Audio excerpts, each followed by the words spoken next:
পদ্মা বিউধত গলন্দঘাট। গলন্দঘাটের ইতিহাসের সাথে জড়িয়ে রয়েছে ইলিশের নাম। আজ আমার ভিডিওতে দেখতে পাবেন গলন্দঘাটের ইলিশ এবং অন্যান্য মাছের সমাহার। পদ্মা নদীর বুক থেকে উঠে আসা প্রতিটি মাছ যেন এক একটি জীবন্ত ইতিহাস। পদ্মার জল যেমন বিশুদ্ধ, তেমনি এর মাছও খাঁটি, প্রকৃতির এক অমূল্য উপহার। ইলিশ পদ্মার রানী, যার ঝকঝকে রূপ আর অতুলনীয় স্বাদ ছুঁয়ে যায় হৃদয়। এই ইলিশ অন্য যে কোনো ইলিশ থেকে আলাদা, কারণ জন্ম তার পদ্মার জলে। এর রসালতা, এর কোমলতা, এমন স্বাদ যেন অন্য কোথাও না মেলে। পদ্মার মাছের শরীরে থাকে নদীর জল, মাটির ঘ্রাণ আর বাংলার আবেগ। এই নদীর মাছের সাথে যেমন প্রাকৃতিক বিশুদ্ধতা রয়েছে, তেমনি আছে এক গভীর আত্মার স্পর্শ। গ্রামের রান্নাঘর থেকে শহরের রাজকীয় খাবার টেবিল, সবখানেই এই মাছ পৌঁছে দেয় এক অনন্য অনুভূতি। যে পদ্মা আমাদের চোখের জল চেনে, সেই পদ্মাই আমাদের মুখের হাসি আনে তার মাছের মাধ্যমে। মাছের এই সমাহার যেন এক সঙ্গীত, যার প্রতিটি সুরে মিশে আছে নদীর নীরব কান্না আর চুপচাপ ভালোবাসা। আমরা অনেকেই জানি পদ্মা যমুনার মিলনস্থল এই গলন্দঘাট। গলন্দঘাটের অধিকাংশ মানুষ পদ্মা নদীর উপর নির্ভর করেই জীবন জীবিকা নির্বাহ করে। বলা চলে নদীর সাথে তাদের গভীর মিতালি। তারা প্রতিদিন জীবন ঝুঁকির মাঝে নেমে পড়ে মাছ ধরতে। তীব্র রোদ হোক বা কনকনে ঠান্ডা কিংবা ঝড়ো হাওয়া, কিছুই তাদের থামাতে পারে না। তাদের জাল টানা মানেই শুধু মাছ ধরা নয়, সংসারের আশাও টেনে তোলা। ভোরের কুয়াশা বা মধ্যরাতের অন্ধকার, সবসময়ই তারা নদীতে থাকে। তাদের শরীরে থাকে কষ্টের দাগ, কিন্তু মুখে লেগে থাকে সাহসের হাসি। যাই হোক, এই পদ্মা নদীতে যারা মাছ সংগ্রহ করে, রাতভর জাল ফেলে মাছ সংগ্রহ করার পরে তারা পদ্মা পাড়ে এই গলন্দঘাটে নিয়ে আসে। খুব ভোরে এই গলন্দঘাটের অংশে মাছের অকশন শুরু হয়। বিভিন্ন রকমের বড় মাছ জেলের জালে ধরা পড়ে। ইলিশের পাশাপাশি এখানে বড় বড় পাঙাশ, রুই, কাতলা, বোয়াল ইত্যাদি মাছ ধরা পড়ে।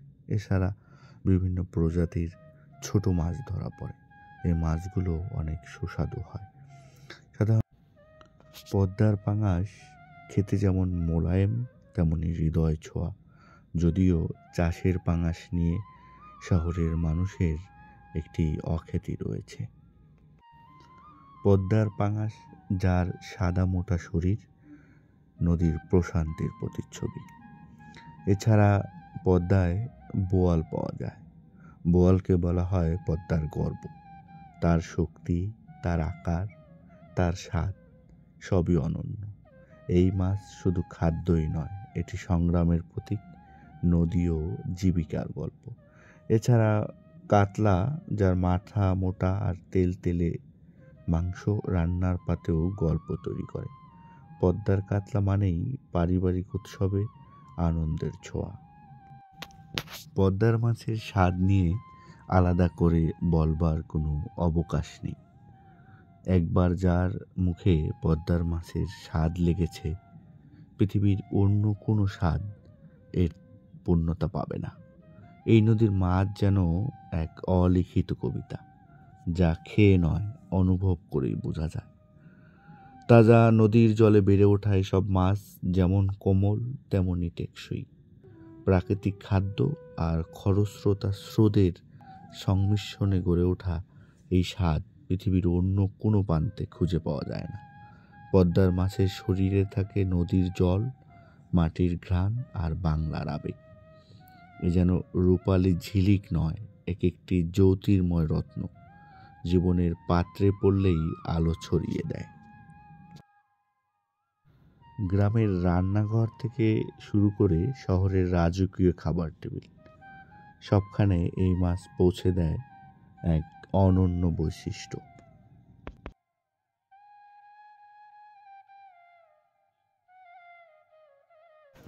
আপনারা যে কেউ যদি পদ্মার মাছ সংগ্রহ করতে চান তাহলে গলন্দ ঘাটে খুব ভোরে আসবেন, এসে একেবারে জেলেদের নিকট থেকে মাছ সংগ্রহ করতে পারবেন।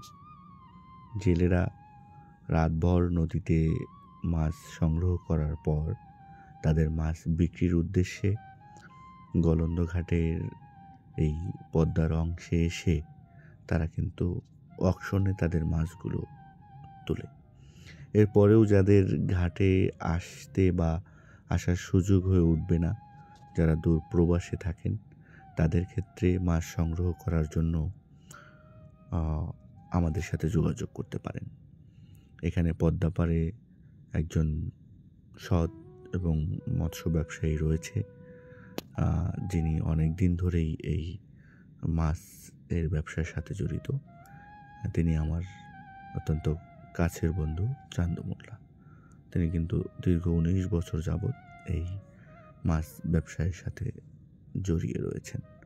আপনারা নির্দ্বিধায় এই পদ্মা নদীর মাছ সংগ্রহ করতে পারবেন। যাই হোক, আপনারা ভালো থাকবেন এবং আপনাদের যে কোনো প্রয়োজনে যোগাযোগ করতে পারবেন।